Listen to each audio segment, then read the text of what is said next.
অবশেষে নেইমারকে বার্সেলোনা তার প্রাপ্ত সম্মান বুঝিয়ে দিয়েছে। বার্সেলোনার ওয়েবসাইটে সেরা খেলোয়াড়দের তালিকায় নেইমারের নামও যুক্ত হয়েছে। বার্সেলোনা এই কাজটা করতে অনেকটা দেরি করে ফেলেছে। নেইমার বার্সেলোনা ছেড়েছিল অনেক আগে। সে সময় নেইমার অর্জন করেছিল বার্সেলোনার হয়ে 9টি শিরোপা। চ্যাম্পিয়ন লিগ থেকে শুরু করে ফিফা ক্লাব বিশ্বকাপ সবগুলো জিতেছিল নেইমার। তারপর নেইমার যখন পিএসজি যোগ করে বার্সেলোনা নেইমারকে প্রাপ্ত সম্মানটুকু বুঝিয়ে দিতে পারে নাই, এমনকি তাকে নিয়ে কোনো পুষ্প কিন্তু করে না। এর সম্পর্কে বলেছে বার্সেলোনা বলেছে নেইমার যখন পিএসজিতে যোগদান করে সে চুক্তিতে বার্সেলোনার সম্মতি ছিল না, যার কারণে নেইমারকে তারা ওইভাবে দেখে নাই। কিন্তু বর্তমান নেইমারকে তার প্রাপ্ত সম্মান বুঝিয়ে দিয়েছে। বার্সেলোনার ওয়েবসাইটে যুক্ত করেছে লিজেন্ডারি খেলোয়াড় নেইমারের নাম।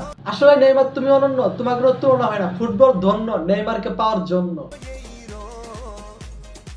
برای جام جهانی ما به شما